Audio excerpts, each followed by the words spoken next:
That Atletico hammering should have come with a trigger warning. Kinsky had a shocker, but Igor, who selected the 22-year-old for a match played in a scalding Spanish cauldron, blanked him as he subbed him off. Bit like my dad when I lost to a 72-year-old man in the third round of the Drive Edgware Lawn Tennis Tournament in 1979, which leaves us with the eternal Spurs question. Is the choice between flappy and slippy? We'll look at some stats. In a curious act of self-flagellation, Polinia and Romero headbutted each other, meaning they missed the Liverpool game. That is slapstick Spursy style. But something happened on Sunday. Signs of life. Maybe the answer isn't the glamorous pairing of Romero and Van de Ven, but the relatively agricultural duo of Danso and Radu. Meanwhile, Vinai threw Levy under the bus, which is bold considering he's been driving the fucking thing for 6 months. The Spurs tweets are getting darker. One says Van de Ven is a double agent, another says the squad has developed psychogenic ED, which is fear, anxiety and repeated disappointment. And after Van Dijk somehow escaped a red and a penalty for trying to dislocate Richie's shoulder, we've got more conspiracy theories for you. We also got Room 101 and we explore the phenomenon of mistaken identity after Igor found a random bald man to cuddle at Anfield. We'll have a look at the second leg against Atletico and the far more important crunch match versus Forest. Strap in. It's Nice One, Cyril.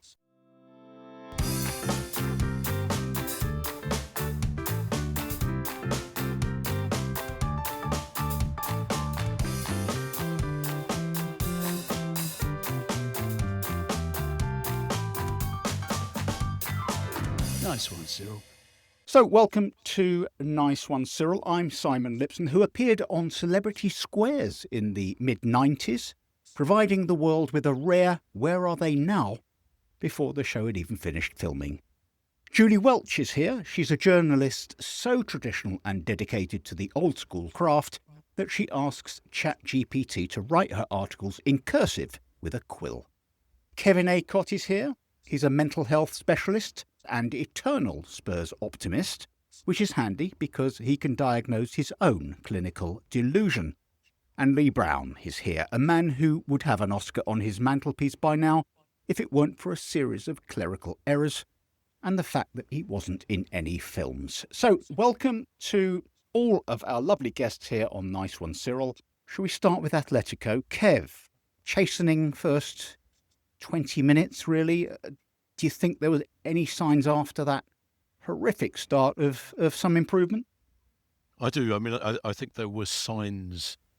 You know, I mean, I think if you exclude the first 20 minutes, then we were pretty even, really. I thought. I mean, it wasn't a fantastic performance, but there were some good bits, and you know, we haven't really had good bits for a long time, and so I sort of felt all right at the end of it, apart from the scoreline and the whole Kinsky thing. At that point, I thought absolutely Tudor has to go. He doesn't know what he's doing. What a bastard! Can't stand him.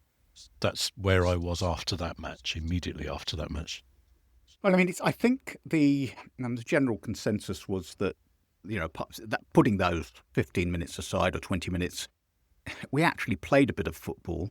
And I think, am I right, Lee, in saying that, was it before the fifth goal that Richie had a chance to notch, and literally a second or two later, they were up the field and scoring? And had that gone in, I know it's every ifs and buts, but it could have been a very different match. Yeah, I mean, kind of what Kevin was saying. I do think after that initial 15, 20 minutes, the likes of which I've never, ever seen before, we actually won the game 2-1, didn't we, after that point? And yeah, you're right. I mean, Richie could... In fact, there was a couple of chances we could have easily be well in this game, and we more than stood up. And I think that there were some really good signs latterly in that game. It was so odd, though, isn't it? Because you came away from that game, like, you know, you were saying, Kev, that I felt hateful towards Tudor, distraught at that result, cheered up the next day when the same happened to Chelsea. But in the cold light of day, there were some seeds of encouragement within that game that I think you can say came forward in the next game. Yeah, I mean, I think let's have a little chat about Kinsky, that whole incident. Julie, I felt so sorry for him, just on an entirely human level. Lots of our fans were giving him hell, he's an idiot and he's useless and how dare he sabotage us in this way.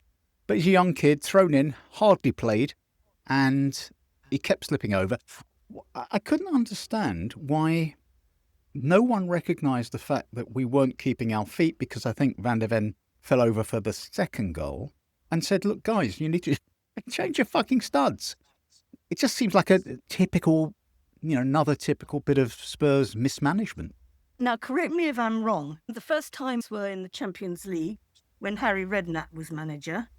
We played young boys and they went, I think it was 4-0 up. And it was the same thing. They had a plastic surface there and they'd got the wrong boot.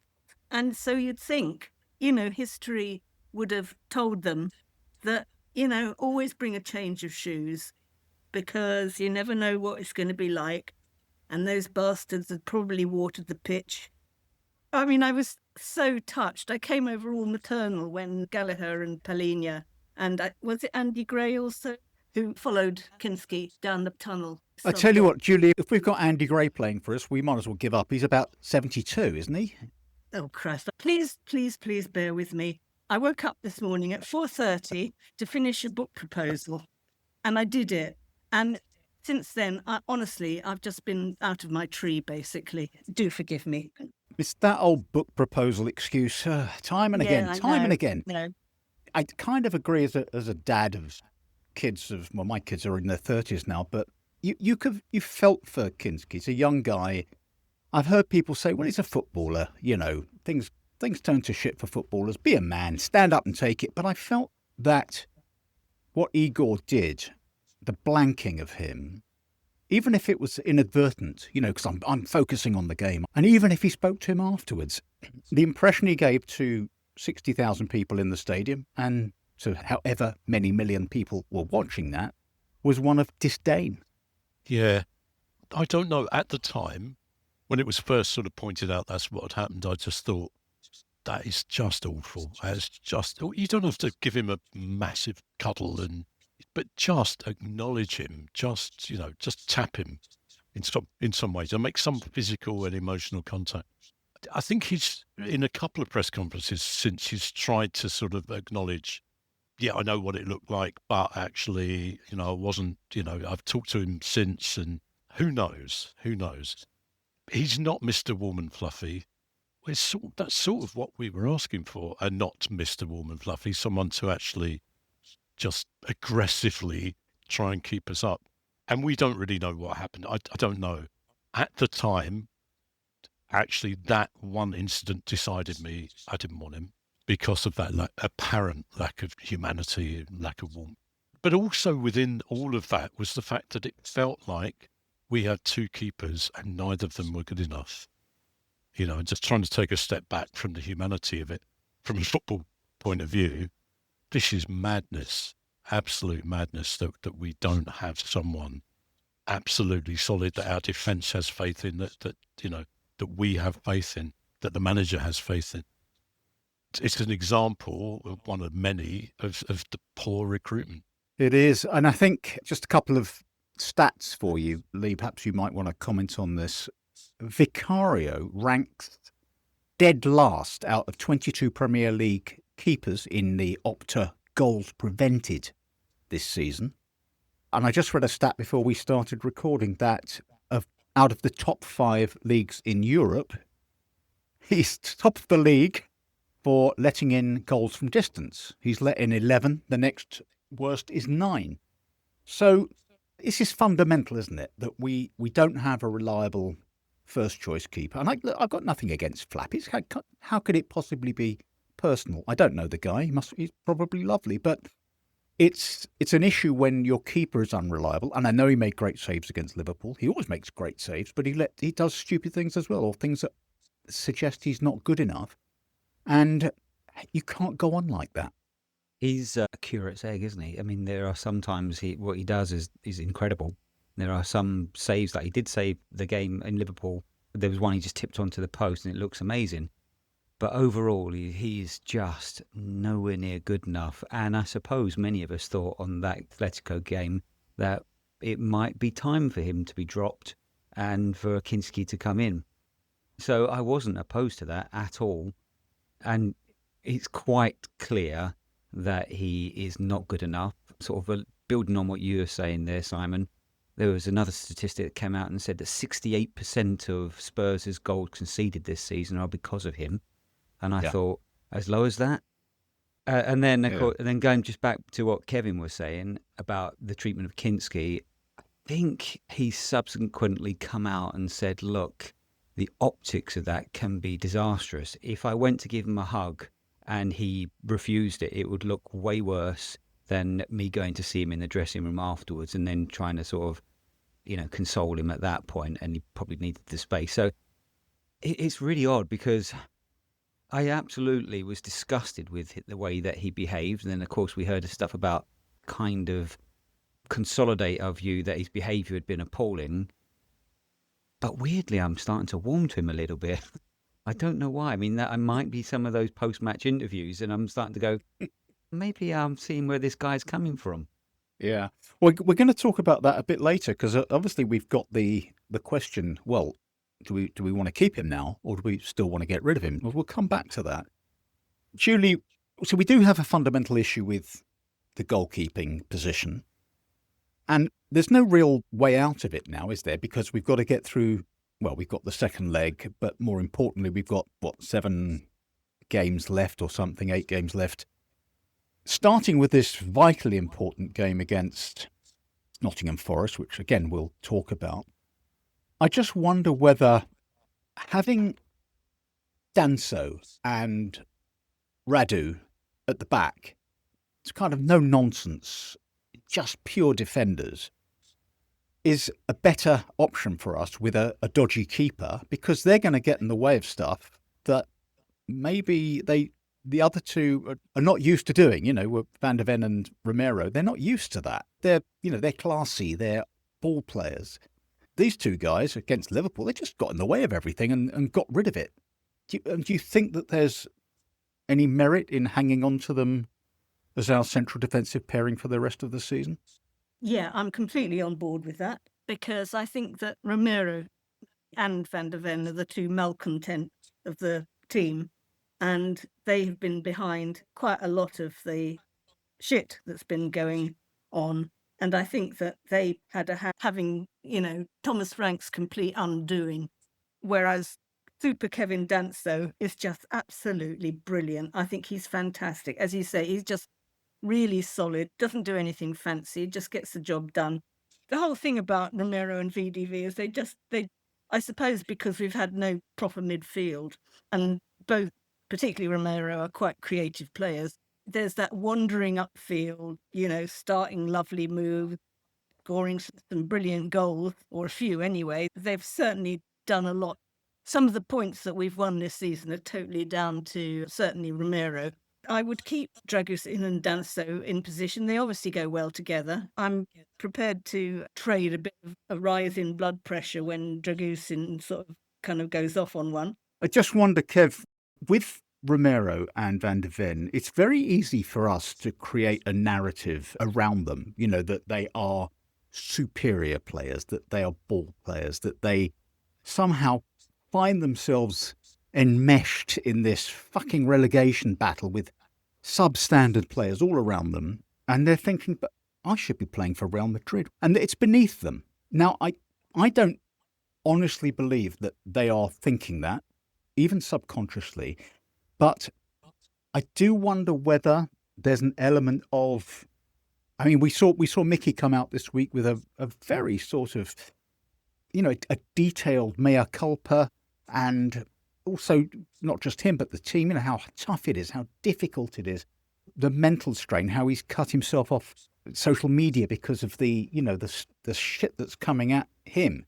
But on the other hand, people are saying, oh, his dad's trying to get him a move to Barcelona and he doesn't give a shit about Spurs. We don't really know, do we? So we can only judge from performances, and I think the sending off and the fact that Mickey seems to have lost a bit of his composure, Romero unforgivably getting sent off against Man U and missing 4 games. We can't really analyse what's going on in their heads other than from what we see of them on the pitch. No, I mean, it does worry me a bit, the idea of having Dragusin. The whole team played well, really, against Liverpool, but he didn't. Having said that, he sort of blocked that. It was almost last-minute chance, I think, Liverpool had. Super Kev, the other Super Kev, I think, yes, absolutely. I don't have any doubt about him playing again. If it was just him, then is there a way in which we could have either Van de Ven or Romero somehow alongside him?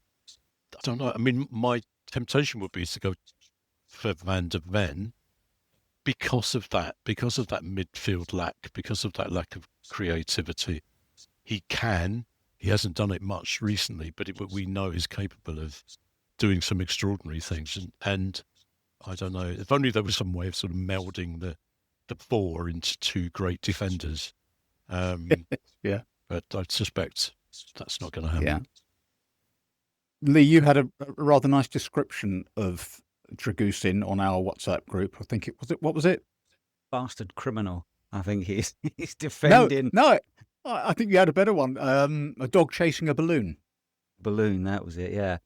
He's fucking awful. I mean, just at times, he just gives you kittens the way he defends. And I'm shouting at the screen, like losing my mind, and my family looking at me as if to say, "You've lost it." And I'm like, "You bloody bun-headed prat." Just like, I mean, he just looks like he hasn't got a clue. And the ball gets stuck under his feet, or he turns round and he's lost. He doesn't know his bearings. He's an absolutely woeful footballer. I think he would be out of his depth in the Championship. But I would keep Romero and Van de Ven, but I'd push Van de Ven like he plays for his country out on the left and put Danso in, because Big Kev is a bloody. I think he's great. I think he would complement Romero, and using Van de Ven's pace on that left side, I think would suit us well, actually. I just wonder, Julie, I mean, are we being harsh on Dragusin? I mean, I think we all probably concur that he's not top quality, but he's been forced into action after a horrific injury. He's been out for a year. We can't really expect him to be top-notch. I'm not sure he was ever top-notch before the injury, but I think he was better than this, and I just think it's a needs must. We've just got to throw him in because our central defenders can't be relied upon to hang around. As of now, I think that Kev and Lee have both made a good case for Dragusin not being top dollar.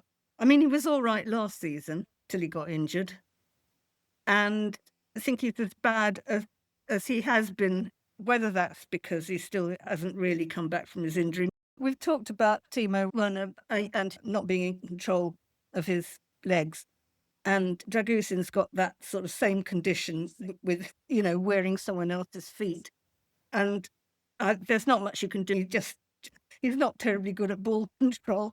He's all right. But I mean, my favourite, I think it would be good to have Super Kevin Danso forever in the back line, because he is just, he is magnificent. He's steady, knows what he's doing. Speaks about 500 languages, so he's obviously got a good brain.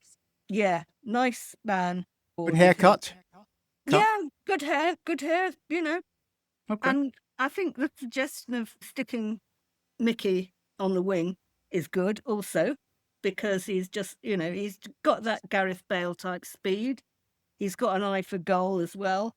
So I suppose you could risk Romero with Super Kevin Danso and just hope that, he can hold on to his temperament and avoid getting any more yellow cards or getting sent off before the end of the season. I think that would be optimal. And then keep Dragusin in jail. Want to sell her somewhere. I think this is an interesting point about Van de Ven, because we have been shipping goals with him in defence. And I wonder whether he's actually not as great a defender as we'd like to believe he is. What we see of this guy is an amazing athlete, fast as fuck, and tidy on the ball, can beat people, can do all that stuff. Maybe he's not a central defender to his boots in the way that Danso is, and that we ought to deploy him in an attacking wing-back position or even as a left-back in the way that occasionally we saw Vertonghen. And he was very effective at left-back. The Bale example is just right. I think we've all imagined when he's been playing well, imagined him as a sort of a creative midfield player on the wing. And, I wonder why it hasn't been tried, whether he's resistant to that, whether no one's had the imagination to try it. But it would make sense, I think, to just push him forward, because I think it would really help the whole team. And you're right, he's not, as a defender, I don't know, I'd give him 7 out of 10. He's all right. He's all right most of the time. Potentially he's a 9 or 10 out of 10 in a more attacking role, I think. I wonder if he's a good defender in a good team, but in a struggling team, perhaps not. We don't do a lot of tactical stuff on Nice Ones, Cyril, but Lee, as you're here and you are our tactical guru, let's have a little chat about the setup against Liverpool. We went with a 4 at the back. I know Igor has done it before, but he tends to favour a 5. We just didn't have 5. Needs must again.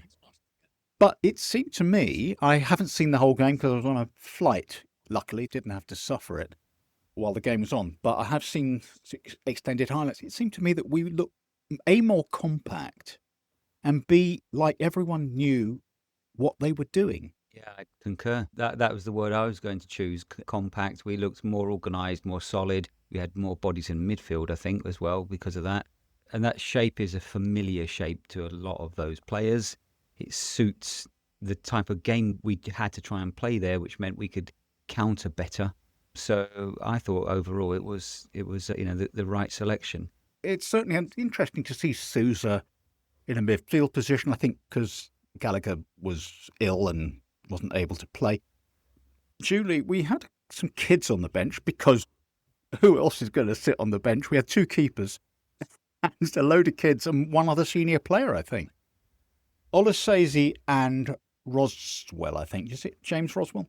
And I thought, from what I saw of Olasese, and there's someone did a very nice compilation today, which I saw on Twitter, that he looked remarkably composed and like a kid who thought, I'm supposed to be here.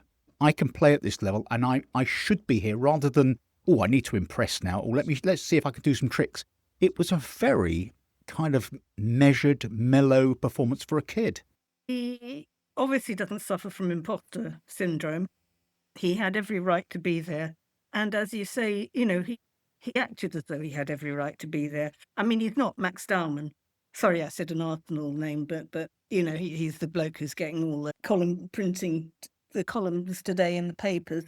I don't know why the other academy players we've developed haven't had more of a run out, because they're obviously quite a good vintage. What has happened to Vinai Byfield, for instance? I mean, he had made... I think he's injured. He might be injured. Of course he is. Of course he is, because it's bloody Spurs. Just wait to see what happens to Olasese in the next few days. He's going to get bubonic plague, or his head's going to drop off, something like that. It was really nice, actually, to see a youth player actually come on and do his stuff against Liverpool. That's quite a big debut, isn't it? It's not like debuting against Bournemouth, but of course they beat us all the time these days. But Julie, he's no Mikey Moore, is he? I've been feeding you lines in last you've bitten. It'd be really nice to see Mikey Moore back. Will he be able to come back if we're in the Championship? Will he have to come back? Well, he's got no option. The other thing I wanted to say about, was it Roswell? Is his name Roswell? Rouswell. There was the bit you were talking about earlier, that breakaway right at the end. Etikike was running free, and we were outnumbered 4-2. And I thought he was brilliant there, Rouswell, because he did the thing that Van Dijk does, which is to run in a kind of almost diagonally backwards, tempting the guy, but not giving him the space to go either side. And eventually he had to sort of come back inside and I thought he did really well. Maybe I'm just seeing what I want to see. But am I right in saying Williams Barnett is injured as well, and that's why we haven't seen him? Anyone know? Don't know. No. Okay. Well, thanks. The brain's trust here on nice one, Cyril. Coming up empty. Lee, you want to make a point? I thought actually it was a good move by the manager to bring the young players on. And it's always a good move to bring the young players on because that'll get fans on their side. I had no idea who Wilson was, though. Did you? I was looking for Tom Hanks volleyball. I was like, who? Never heard of the guy. He's the one that we bought from Hearts or Hibs or one of those, Scottish teams, Scottish, whatever. Right, okay. Oh, yeah. you know. Oh, listen, I know my stuff. Let's move on a little bit, Kev.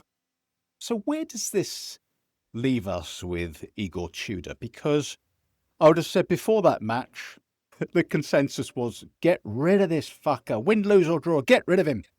After the match, we've seen stuff that has encouraged us, as though maybe he's getting through to the players. Now, I did a poll today on the Nice One Cyril timeline, and this is what it said, that 83.3% of respondents want to keep him and 16.7% want to sack him. And we had quite a big sample. So it's interesting that the way, it's typical of the fickleness of, football fandom, isn't it? But where are you on this? I'm with keeping him. Oh God, the disruption that bringing in someone else would cause, I just can't see that working. It's still a risk. It's a risk to hold on to him. I think if we're honest, Liverpool were pretty crap. But we've played a lot of pretty crap teams over the last couple of years and been beaten by them. So we played better than we have done for a long time, better than most matches, certainly under Frank. It feels like things are just coming together a little bit.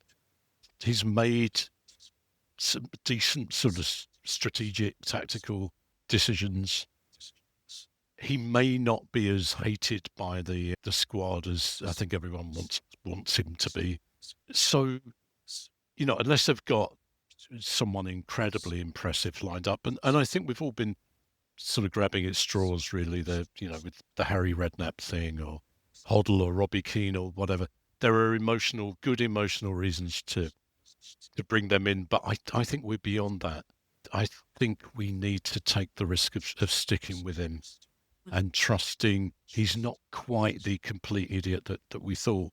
He's been around football for a long, long time. It's not like somehow he's never picked anything up about playing football or managing a team. And I don't think we've got much choice, so I think we should stick with him. And also adding to this sort of redemptive arc, Lee, we've got this interview with an obnoxious Sky interviewer who was goading him and trying to, I don't know what he was trying to get him to say. And whether Igor fully understood him or didn't, my guess is he did. He more or less said, look, are we done? I don't think he was doing it for that purpose, but I think fans take to that. He's one of us. He's not one of them anymore. He's one of us. It was an odd one, actually, because I think it really misinterpreted the question. I don't think the Sky person was being quite as facetious as it came across. It's just when he didn't take the foot off the gas at that point and just sort of dial it down a bit, it felt more confrontational. And we leapt to Igor Tudor's side at that point. And rightly so. I think he did handle that very well. It came across very sort of sanguine and tried to be kind of calm in that situation. That filled us with hope. Going back to that point you're making about whether I support him. Yes, I do. I think we should keep him at the moment, but if we lose against Forest, I'm likely to say time to a back of a horse and drag him around the streets of London. You do have some really quite medieval punishments in mind for those who offend you, don't you? Let's move on. We'll come back to the Atletico match and the Forest match towards the end. I just wanted to ask you about this, Julie. Vinai Venkatesham has now come out fighting against the old regime, the Levy regime, blaming him for pretty much everything, every every bit of the malaise that he now finds himself inheriting. Notwithstanding, he's been there for 6 months, and we're worse than we were last season. We've sacked a manager. We've thought about sacking another manager. We're in a relegation struggle. Who the fuck does he think he is? And isn't this typical of Spurs, the hierarchy, that the timing of this and the inappropriateness of this, given our current situation? Well, he's fighting for his future, isn't he? Because he's going to get the tin tack at the end of the season because he's been absolutely fucking useless. All the good things that had happened at the end of last season, we started this season full of optimism. It was going to be wonderful. And instead, it's just been a shit show, as we've said numerous times. So I think that he's like a fish just sort of flailing when he's been taken out of the water. He's lying on the fisherman's slab, his tail is flapping, mouth is popping. He's just sort of fighting for oxygen. What do you do when you're in trouble? You badmouth somebody else, pointing the finger of blame the nearest target. Thinking back on the last few years, not that I want to be revisionist, but actually Daniel Levy now looks almost godlike in what he achieved for Spurs compared to what the present incumbents have. Yeah. He's not impressive. No. I think enough said. You paint a wonderful picture there with your customary lyricism of the fish, the flapping fish, and that will never leave me now when I think about Vinai Venkateshan. We've got some stupid tweets, and actually they're not all stupid, but they're mostly stupid. So this is one that I'm just going to read out. I'm not going to put it to any of you. This came just before the match yesterday, and it said, Tottenham play against Liverpool today, which is another tough match. And I just wonder, what is the mentality of someone tweeting that? What are they thinking? They're coming up. Is this perceptive? Oh God, yes. I didn't realize. Yes, it is a tough match. Good tweet. I'm going to like that one. I'm going to retweet it. Anyway, that's by the by. This one's for you, Lee. And we're into conspiracies. I like these ones. What a surprise. Palace's second choice keeper and no Wharton. Fulham can't lay a glove on Forest, and City shit the bed versus West Ham United. The agenda is true that every team in the league wants Spurs to go down. It reeks of the league wanting Leicester to win the league. The whole world is against us. Lee, he's right, isn't he? Spot on. I mean, they bent over backwards for Leicester to win the title, and this season, of course, they're all going, including the refs. I noticed that. I noticed him. He was communicating with someone in the stand. I thought they want to send us down as well. But yeah. But on a serious note, I think they are all against us. Another conspiracy lunatic on the show. Thanks for that. Here's one for you, and this is right up your alley. And I mentioned this, I think, in the opening monologue. Tottenham players have developed psychogenic ED. In this form, chronic stress leads to anxiety, which triggers more stress and traps the person in a vicious cycle of fear and disappointment that causes mental and psychological ED, which impacts performance and self-esteem. Well, you're the mental health guy. What do you make of that? First of all, as someone who has been in mental health for 40-something years, I don't know what ED. What do they mean by ED? I don't know what that is. I mean, I think of it as eating disorder, but that doesn't make sense, does it? So No. I've no idea what they're saying. I think stress causes stress, absolutely, and stress and anxiety are contagious to a degree. I don't think the players are anxious about going down so much as sort of understandably anxious about their selves, their careers, their brand, and internal sort of sense of potential failure. And I'm genuinely not putting them down for that. I think it's unreasonable to expect them to care more about Tottenham or as much about Tottenham as we do. They're doing a job. They're being really incredibly well paid for it. But I think there's an enormous amount of anxiety, as we've said before, within that group of people, and to a degree, a fair bit of sort of depression as well. Just that sort of lethargy and sense of helplessness and hopelessness. I hope that match against Liverpool has shifted both those things, both the anxiety and the depression, actually, and which is another reason I think to hold on to Tudor. You made an interesting point actually about, they don't care as much as us. Of course they don't. They're professional footballers. And I did see somebody tweeting this week saying, how many of these Spurs players bleed Spurs? How many of them? Who would you choose? None of them. Obviously, they're professional footballers. Even Harry Kane fucked off in the end. You think, oh, he's Spurs through and through. Well, no, he's a professional footballer. He wants to win things. He wants to earn as much money as he can because it's a short career. Anyway, be that as it may, here's the last one for you, Julie. Rewatch the disaster class at Atletico Madrid. Number one take is that Van de Ven is on the take, purposefully sabotaging. Number two is that Kinsky is Dunsky, never to play any sport again. Bit harsh? I do wonder. No, I don't wonder about the sanity of these people. I mean, people like that, they're just trying to get traction, aren't they? They want engagement. So they come out with, any old fucking rubbish. And basically, obviously they have a constituency of other people who follow them who also come out with utter fucking rubbish. I don't think we should worry our pretty little heads about them, except, it's good for a laugh, isn't it? Mm. What? Kinsky is what? Dunsky? Dunsky. He's done. Yeah, You see, Kinsky Dunsky. Quite clever. really. It's clever Yeah. wordplay. Come on. Yeah, it's Should we move on from Kinsky Dunsky to 101? Kev, you got anything for us? Well, I was thinking about this and realised that I haven't, but I'd like to do something slightly different. Could I take my dad back out of room 101, please? Oh, And well, hang on. Once you're in there, I don't know. I know, I'm pushing the boundaries here, but it's just Easter's coming up. They rolled away the stone. Go on. thank you. Yes. Because I was blaming my dad, really, for not making me into a Charlton fan like him when things were going really badly.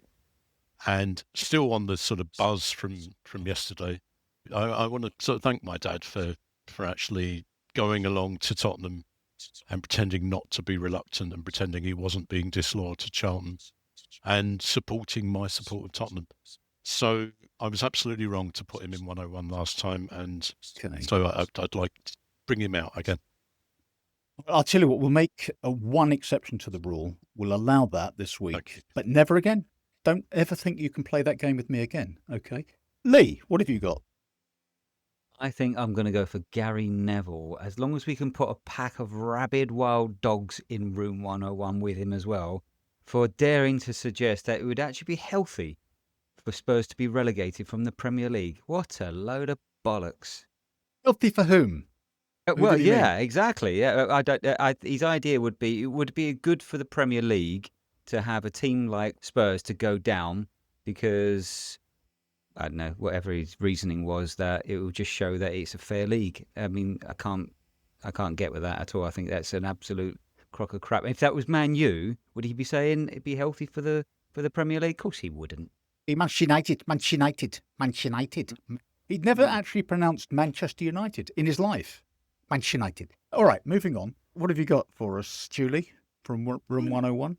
Well, just an expression. In the final third. Tell me what that really means. It's uttered by somebody who actually doesn't really know what they're talking about. But it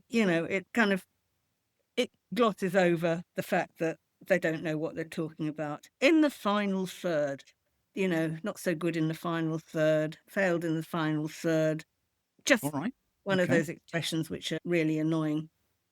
What does it mean? I like that.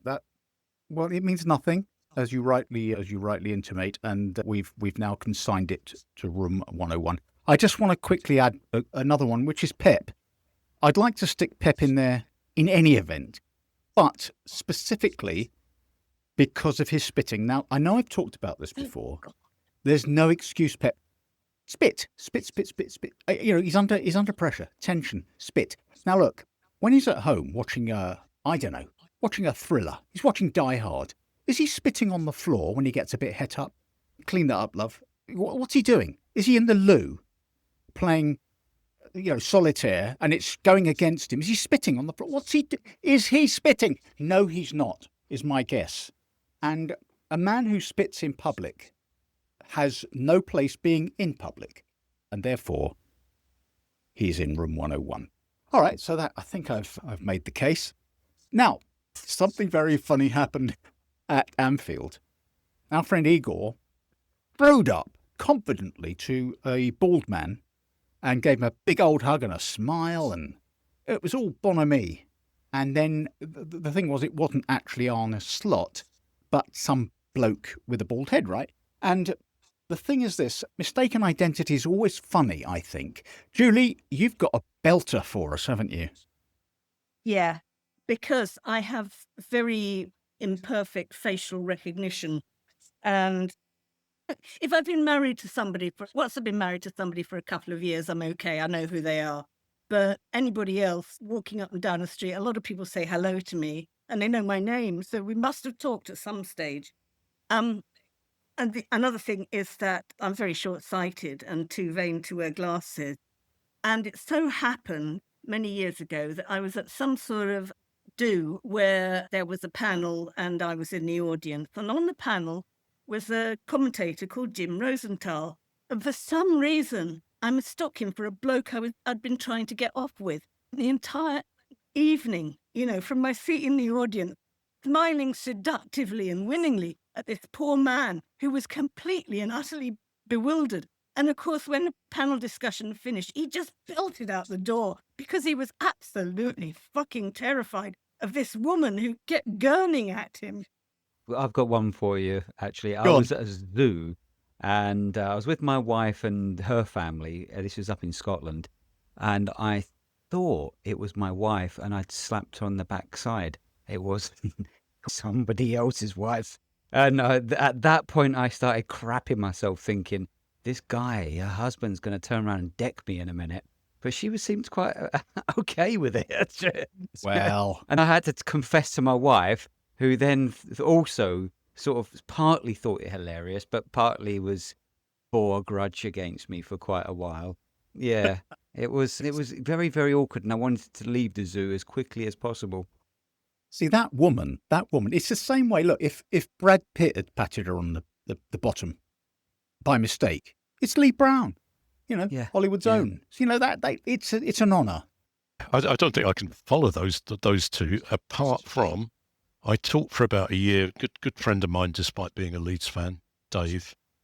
And Dave's a sort of big bald bloke, really, and I hate, actually, as I say this, reinforcing the overt baldism in this whole podcast that seems to come up every week about those of us who choose to have less hair than the rest of you. But anyway, Dave and I, we used to teach jointly sometimes. He's one of the best teachers I've ever come across. Great teacher. Students couldn't tell us apart and would always call Dave Kelvin. They decided my name was, I don't know how as a group they decided to give me the wrong name, but they did. So they would call Dave Kelvin and they would call me Dave. And we used to correct them and eventually stopped correcting them. So I think to this day, there's still sort of students talking about what a great, great teacher Dave was. I mean, that would have been so easily resolved by the simple expedient of a syrup of fig. One of you, stick it on your head. I just want to stick up for Kelvin, actually. That's very close to saying some of my best friends are bald, isn't it? Yes. Just that's exactly excusing your baldism. Yeah. Actually, my best friend is bald. I've got no friends who are bald because I don't want anything to do with it. It can't be right. Now, I've only got one little thing. I was once cycling up the hill towards High Barnet, in my old man way, and a bus was parked sort of just ahead of me. And as I went past the bus, it pulled out. And I was furious. I was so furious. And eventually I got a bit further up and the bus came flying past me and it stopped up ahead. And I thought, right, you are going to get a volley. So I went up to the bus driver and I said, you fucking, all that stuff. And he said, "What are we talking about, mate?" And what had happened was I had confused one bus driver with t'other and delivered a volley to the wrong one. But, I didn't want to back down at that point. So enough levity and nonsense. Let's have a little chat. We've got not much time left, but Atletico coming up on Wednesday. Julie, do you think there is any merit? We're 3 down or 3 behind. Any merit in saying, fuck this game? Because if we lose it playing our best team, that might affect us for the Forest match. Whereas if we lose it playing a substandard team, it makes no odds. Alternatively, we play a good team and beat them. I mean, I just don't know. Which way would you turn on this? Being totally defeatist, I'd just say we're going to lose anyway, whoever is in the team. And I'd just say play the kid. Olusesi, Roswell, Luca Williams, Barnett, if he's got over his bubonic plague. We've only got to score 3 to equalise, and if they don't score any more, then have to score another. So why not? I don't think we've got a prayer, so I'm defeatist about this. It doesn't matter in the great scheme of things. This season has really done me in. I've become such a defeatist. I expect to lose every time. But I'm now taking on Igor's mantra, fight or cry. I love that. I'm going to fight. I like it. Kev, early goal, and then another goal, and suddenly it's a game, and Igor is thinking, do you know what, we're going to win the Champions League here. And you've stupidly bought a ticket, and I know you've not stopped self-flagellating since doing that. So you're going to be there. How are you viewing this one?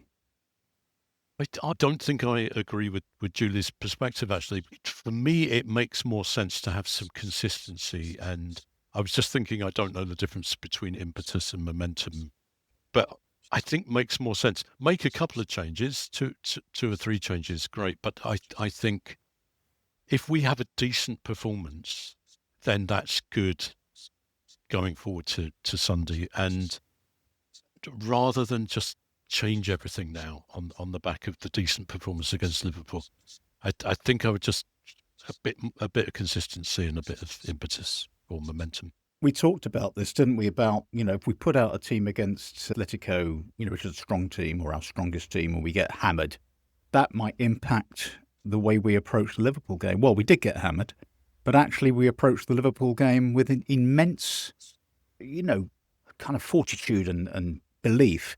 Lee, what's your view on this one? I can see the logic in what Julie's saying, but I do think that, if we put out the kids and we get a thrashing, not only will then Tudor's future be called back into doubt, but it could be damaging morale-wise for the rest of the team. So I think we do need to go out there and have a proper go at it, even if we are unlikely to get past it.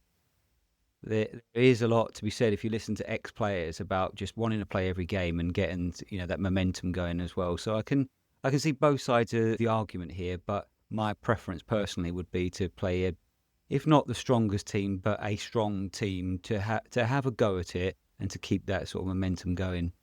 I tend to agree with that. I think for the first leg I thought, it doesn't matter, but although the second leg probably doesn't matter because it's going to be a tough ask, there is still something to be said for us coming away from that match feeling upbeat, that, well, what, this is not just Liverpool or the last half an hour against Atletico in Madrid. This is a trend. And that, I think, is something we've got to hope for because, Julie, at the weekend, it's an absolute 6-pointer against Forest. Now, Kev and I will talk about this on Friday's mini-pod, but we do need to address this right now. Thoughts? Well, if they've got the fight in them that they had against Liverpool, I don't see why we shouldn't come away with all 3 points, at least a draw. I don't see why we should lose. But who knows which Spurs will turn up on the day? That's the thing. I hope that Igor had infused them enough passion and fight to fight for their lives, because this is probably the most important match of the season, as it turns out. And I hope he gives nice sort of rousing speech in the dressing room before, similar to the one that Ange gave the troops before the start of the game in Bilbao. It is that important. It's actually more important to win this one than to win the Europa League because, our future is at stake. Lee, what's your feeling about Forest? If we can take the good vibes that we had from the last game, because it felt such a positive result against all odds, because we thought we were going to get thrashed in that. But there was a renewed feeling of optimism now, isn't there? That we can taste the Premier League again next season. Wondering if we were ever going to go back to Anfield next season. I think it won't be a nice game. I think it will be pretty scrappy. But as long as Tudor has kind of learnt from that game what works, sticks to perhaps a similar formation, but definitely those two up top, because that seemed to free up a lot of space for people to play around, and also they worked well together, those two. I think then, maybe we'll feel positive that we could get a result and win that one. But I do think, like Julie's suggesting, we absolutely have to win this game, whatever it takes, because it is it's a real cliche 6-pointer, isn't it? Yeah, absolutely right. It occurs to me, Kev, we didn't give Richie a special mention because his performance against Liverpool was off the charts, committed, and he was doing all that Richie stuff where he's a nuisance. He's getting in people's faces. He's never giving up. He missed some opportunities and he kept coming. I think Lee's got a point, hasn't he? Those two up front make a difference, and it means we're actually on the front foot as opposed to constantly worrying about what the other lot are going to do. I also wonder, Kev, whether Forest, they sort of looked a bit stronger initially under the new manager. Now they haven't won for a few games. I don't think they're much cop, and I'm not sure that we have to be brilliant to win the game. A change for me that would really give us more of an advantage over them would be to bring Simmons on. Sorry, not bring him on, to start with him and not stick him out on the left like he was against Liverpool. Because I was just thinking Forest probably have 3 or 4 players that would easily get into our team. They have 3 or 4 players that are better than most of ours. But as a team, they're definitely no better than us. And I think just throws the team out there. Start with those 2 up front, definitely. Start with Simmons centrally behind them. Then I think we can win. All right, well, we're all sort of fairly optimistic. I am too. I think we could sneak it. We're done. We're done for today. So it just remains for me to say thank you to Julie Welch, who exceeded expectations today with, I think, 3 fucks. And that's outstanding swearing. Thank you for that. Lee, with the medieval torture, well done you. And, of course, Kev, making the case for bald men everywhere. And good on you for that. We are on Twitter or X. It's Nice One Cyril Pod. Why not give us a follow and get involved in conversations and stuff? And we have a website, www.niceonecyrilpodcast.co.uk. All the episodes are on there, plus lots of other gubbins. And, you can give us a follow or a subscribe to the pod on the podcast platform of your choosing, and you'll never miss an episode. There we are. Thank you, everybody, for listening. Appreciate your taking the time. And Kevin and I will be back on Friday, and we'll have a big celebratory pod next Monday, post the Forest victory. Till then, come on you Spurs.